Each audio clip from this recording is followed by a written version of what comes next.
जादुई पेंसिल। एक छोटे से गांव में एक बड़ा ही होनहार लड़का रहता था। उसका नाम था दीपू। दीपू ना सिर्फ पढ़ाई में अव्वल था, बल्कि वो चित्र बनाने में भी बड़ा ही माहिर था। दीपू के माँ बाप बड़े ही गरीब थे। वो बड़ी मुश्किल से 2 वक्त की रोटी का इंतजाम कर पाते थे। दीपू स्कूल से आने के बाद चित्रकारी करता था। पैसे ना होने के कारण वो चित्रकारी के लिए पेंसिल और कागज नहीं खरीद पाता था। वो लकड़ी से जमीन और रेत पर एक एक चित्र बनाता था। कभी वो फल बनाता था तो कभी फूल। कई बार तो वो इतनी सुंदर आकृतियां बनाता था कि देखने वाले दंग रह जाते थे। दीपू हमेशा सोचता था, काश मेरे पास एक पेंसिल और कुछ कागज होते तो मैं और सुंदर चित्रकारी बनाता और मेरे उन चित्रों को घर की दीवार पे सजाता। तभी वहाँ एक बूढ़े साधु प्रकट हुए और दीपू से बोले, दीपू बेटे, तुम बहुत ही होनहार और नेक दिल हो। इसी वजह से मैं तुम्हें एक पेंसिल देना चाहता हूँ। सच? ये सुनकर दीपू बड़ा खुश हुआ। किंतु ध्यान रहे, इस पेंसिल का उपयोग सिर्फ गरीब लोगों के हित के लिए ही करना बेटे, ठीक है? जी जी साधु महाराज, मैं आपकी बात का ध्यान रखूंगा। तो बच्चों, इस कहानी से हमें साधु महाराज वहाँ से गायब हो गए। दीपू ने पास के पड़े एक कागज पर एक डायरी बनाई। देखते ही देखते वो एक असली डायरी बन गई। ये देखकर दीपू को बड़ी हैरानी हुई। उसने वो डायरी खोली और उसके एक पन्ने पे आम बनाया। फिर क्या था, वो एक असली का आम बन गया। ये देखकर दीपू बड़ा खुश हुआ और बोला, अरे वाह, ये तो जादुई पेंसिल है। ओ साधु महाराज, मैं आपका बड़ा ही शुक्रगुजार हूँ। फिर दीपू ने उससे अपने लिए कई सारी चीजें बनाई। केक, कपड़े, जूते और पुस्तकें। वो उस पेंसिल को लेकर घर गया और अपने गरीब माँ बाप के लिए भी खूब सारे कपड़े, भोजन और जरूरत के लिए सभी सामान बनाए।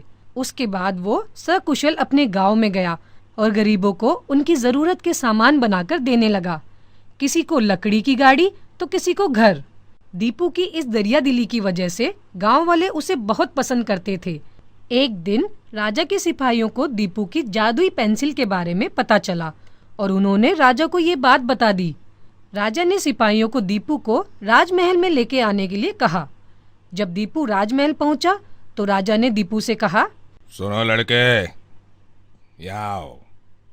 चलो जल्दी से मेरे लिए एक सोने का पेड़ बनाओ और उसके बाद ये पेंसिल मेरे हवाले कर दो। नहीं महाराज, आप गरीब नहीं हैं।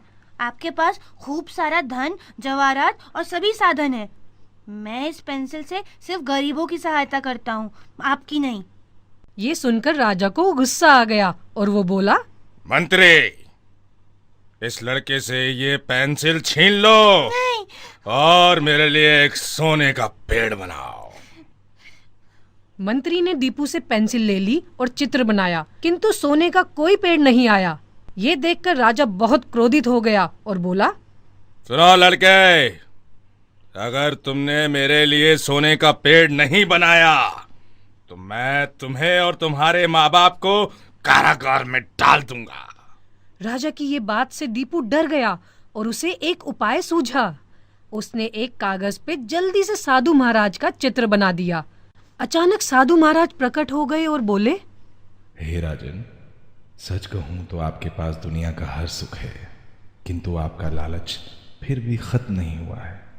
ये बात पेंसिल को पता चल गई थी और इसी कारण पेंसिल ने असली सोने का पेड़ बनाने में आपकी कोई मदद नहीं की। आप इस बात को समझने का प्रयास करें और दीपू से ये पेंसिल ना छीनें। दीपू को इसका प्रयोग करके गरीबों की मदद करने दें। अगर किसी दिन आपको पेंसिल की सच में जरूरत पड़ी तो दीपू अवश्य आपकी सहायता करेगा। राजा को साधु की बात समझ आ गई थी। उसने साधु महाराज से माफी मांगी और दीपू का आदर सत्कार करके उसे घर वापस भेज दिया। तो बच्चों, इस कहानी से हमें क्या शिक्षा मिलती है? कि हमें लालच नहीं करना चाहिए, हमेशा गरीबों की मदद करनी चाहिए। किड्स टोन दुनिया को सब्सक्राइब करें।